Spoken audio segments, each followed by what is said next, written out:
পুত্র মকরধ্বজ, আমাদের পরিচয় খুবই প্রতিকূল পরিস্থিতিতে হয়েছে। সেই জন্য আমি অসহায়। আমার কাছে একটুও সময় নেই তোমাকে ভালোবাসার। আমাকে যত তাড়াতাড়ি সম্ভব পাতাল ভবনে প্রবেশ করতে হবে। কেন পিতাশ্রী? পুত্র, আমার প্রভু শ্রীরাম আর ভ্রাতা লক্ষণকে পাতাল নরে সহি আর মহি বন্দী করে রেখেছে। ওরা দুজন সূর্যাস্ত হওয়ার পরেই প্রভু শ্রীরাম আর ভ্রাতা লক্ষণকে নিজের কুলদেবতার কাছে বলি দিয়ে দেবে। পুত্র মকরধ্বজ, আমাকে আমার প্রভুর রক্ষা করতে হবে। আসুন পিতাশ্রী।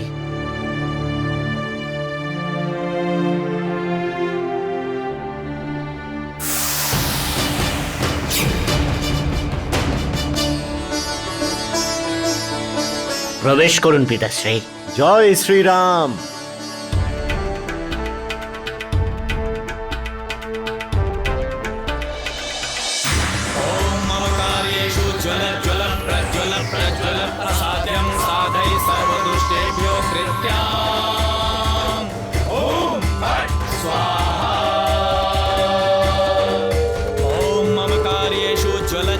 प्रज्वल प्रज्वल असाध्यं साधय सर्वदुष्टेभ्यो कृत्याम्। ॐ स्वाहा। ॐ मम कार्येषु ज्वल ज्वल प्रज्वल प्रज्वल असाध्यं साधय सर्वदुष्टेभ्यो कृत्याम्। ॐ स्वाहा।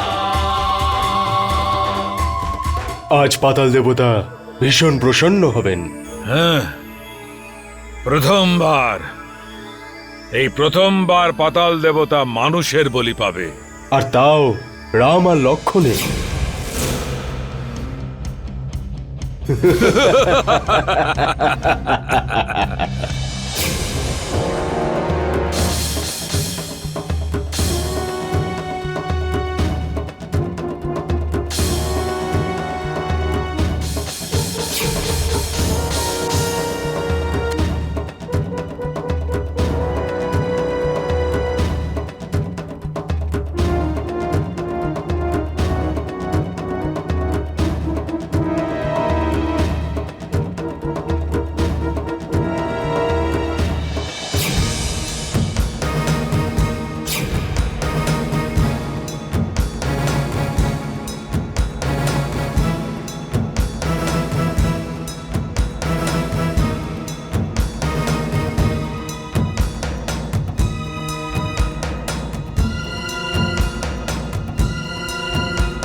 এবার আমি রাজভবনে কি করে প্রবেশ করব? যজ্ঞ সবে শুরু হয়েছে। যজ্ঞ শেষ হবার পরেই রাম আর লক্ষণকে বলি দেওয়া হবে। সবাই সাবধানে থাকবে। যতক্ষণ ওদের বলি দেওয়া না হচ্ছে কেউ বিশ্রাম করবে না।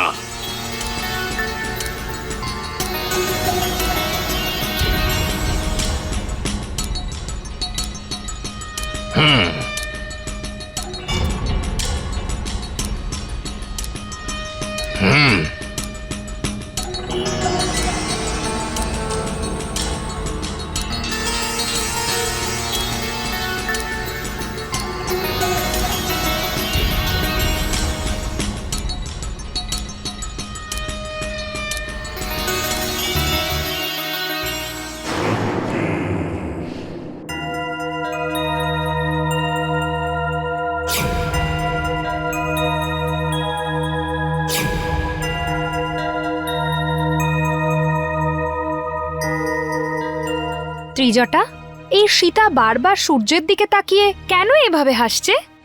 মনে হচ্ছে মানসিক ভারসাম্য হারিয়েছে। সীতা, কি দেখছো পুত্রী?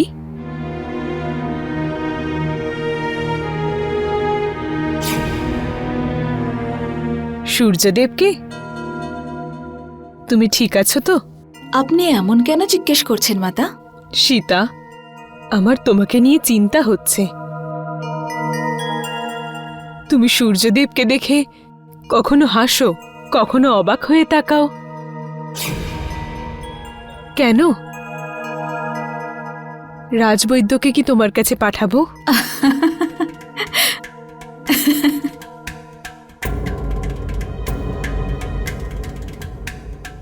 এবার তো আমার বিশ্বাস হয়ে গেছে যে সীতা একদম পাগল হয়ে গেছে। সূর্যাস্তের পরে রাম লক্ষণের বলি হতে চলেছে এই খবর পেয়ে বেচারির মানসিক ভারসাম্যই হারিয়ে গেছে।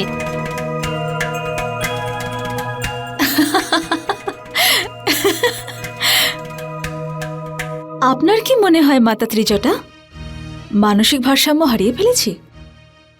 না মাতা, আমি ভীত অবশ্যই হয়েছিলাম, কিন্তু এখন আমি ভীতও নই, না আমার অন্য কিছু হয়েছে। তাও পুত্রী, আমি রাজবৈদ্যকে ডেকে পাঠাচ্ছি, নয়তো লঙ্কেশ রুষ্ট হবেন। তাহলে আপনি রাজবৈদ্যকে ডেকেই নিন মাতা, কিন্তু আমার জন্য নয়, আপনাদের লঙ্কেশের জন্য। কারণ সূর্যাস্তের পরে হয়তো ও নিজের মানসিক ভারসাম্য হারিয়ে ফেলবে, তখন ওরই চিকিৎসার প্রয়োজন হবে।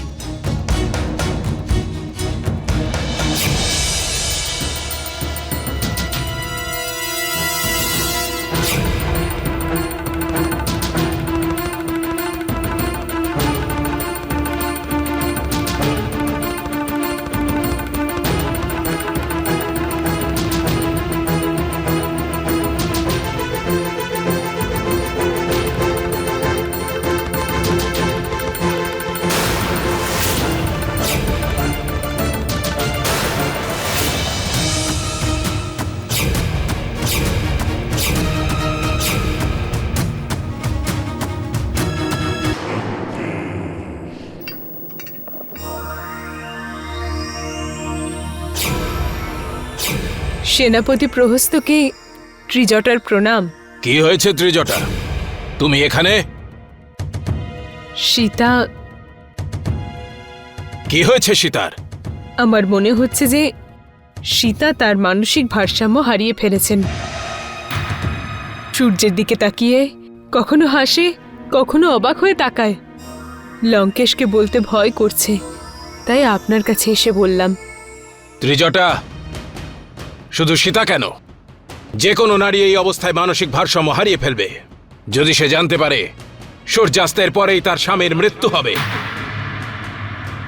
কিন্তু সীতা তো সাধারণ নারী নয়, আমি লঙ্কেশকে কি উত্তর দেব? চিন্তা করো না, কোনো পদক্ষেপ নেওয়ার আগে আমি শূর্পণখাকে সীতার মানসিক অবস্থা জানার জন্য অশোক বাটিকায় পাঠাচ্ছি। যথা আজ্ঞা।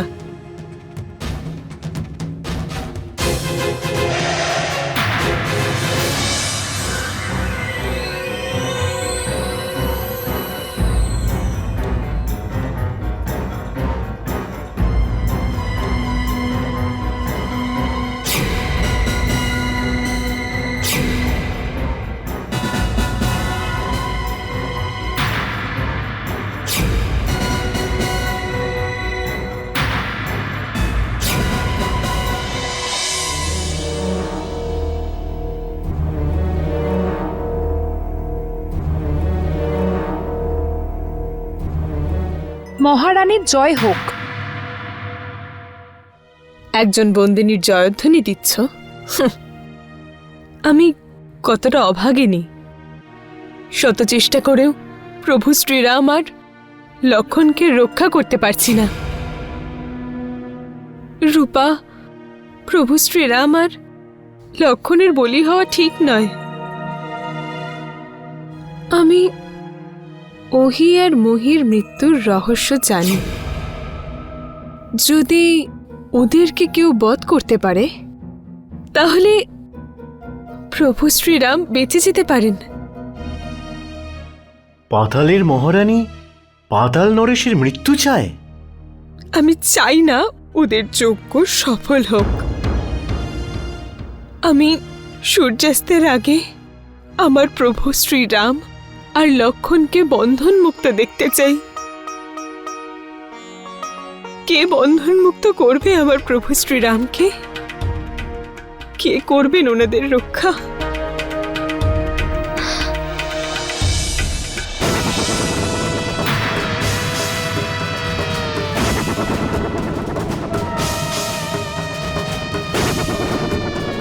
সূর্যকে কি এভাবে দেখছো সীতা?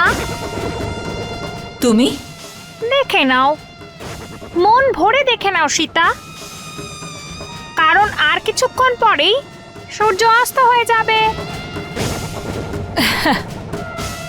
সূর্যাস্ত হলে তুমি খুব খুশি হবে, তাই না?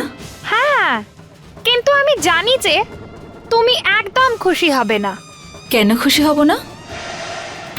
আমিও খুশি হব, কারণ আজকে যখন সূর্যাস্ত হবে তখন তোমাদের সবার মনোবাঞ্ছার, মহত্ত্বাকাঙ্ক্ষার আর অভিলাষারও সমাপ্তি ঘটবে। যাও, গিয়ে তোমার দুষ্ট পাপী ভ্রাতা রাবণকে বলে দাও যে সীতা তার মানসিক ভারসাম্য হারায়নি, কিন্তু রাবণ শীঘ্রই তার মানসিক ভারসাম্য হারিয়ে ফেলবে, যখন যুদ্ধে তার সম্পূর্ণ পরিবার ধ্বংস হয়ে যাবে।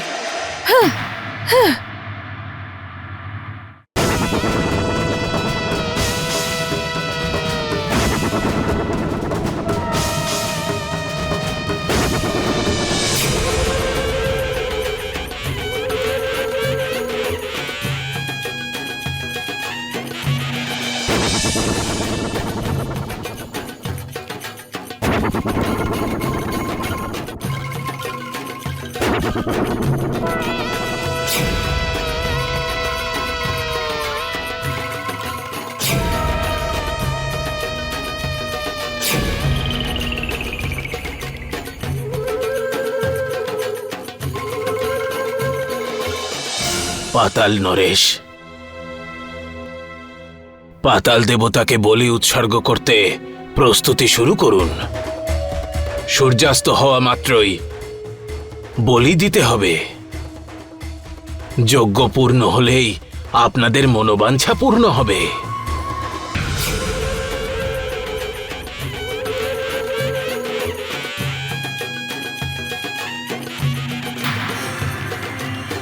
এরা কি নিয়ে এত আনন্দিত?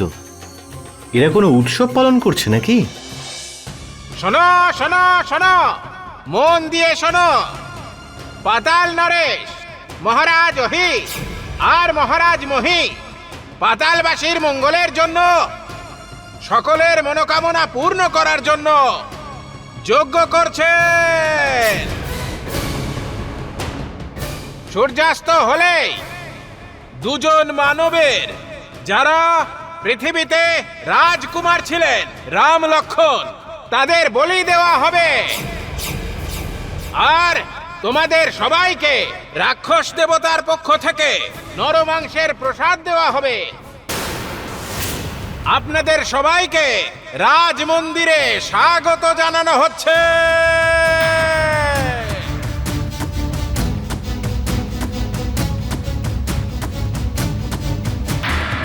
ममकारेषु ज्वल ज्वल प्रज्वल प्रज्वल प्रसाद्यं साधय सर्वदुष्टेभ्यो कृत्याम्। ओम भट् स्वाहा। পাতাল নরেশ, এবার আপনারা ওদের পুষ্পমাল্য অর্পণ করুন।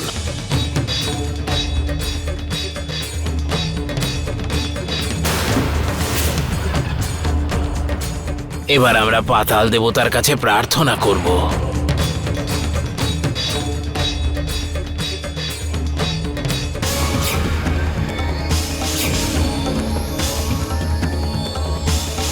গুরুদেব, এখানে সকলে তো এখন থেকেই উৎসব পালন করতে শুরু করেছে। কারণ সবাই জানে যে সূর্যাস্তের পরেই বলি দেওয়া হবে।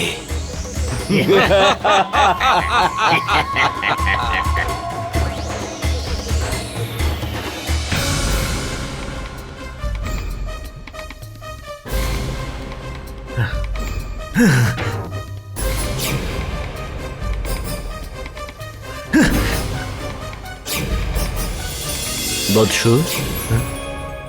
তুমি এত ব্যাকুল কেন পুত্র? পিতাশ্রী, আমার প্রভু শ্রীরাম আর ভ্রাতা লক্ষ্মণকে বলি দেওয়া হবে, আর তাই তুমি নিজের সংযম হারিয়ে ফেললে। পিতাশ্রী, আমি ওহি আর মহির সঙ্গে যুদ্ধ করতে চাই। তুমি যুদ্ধ করলেই কি রাম আর লক্ষণকে বাঁচানো সম্ভব পুত্র? না, একদিকে তুমি যুদ্ধে ব্যস্ত হয়ে পড়বে আর অন্যদিকে রাম লক্ষণ। না না পিতাশ্রী, তুমি রাম লক্ষণকে নিয়ে যতক্ষণ না পৃথিবী লোকে পৌঁছবে সূর্য দেবতা অস্ত যাবেন না, এটাই উনি বলেছিলেন।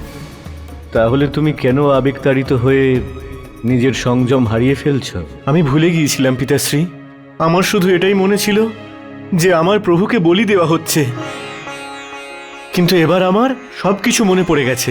প্রথমে রাম আর লক্ষণের প্রাণ রক্ষা হোক, তারপর তুমি তোমার শক্তি প্রদর্শন করতেই পারো। যথা আজ্ঞা পিতাশ্রী। যশস্বী ভব পুত্র।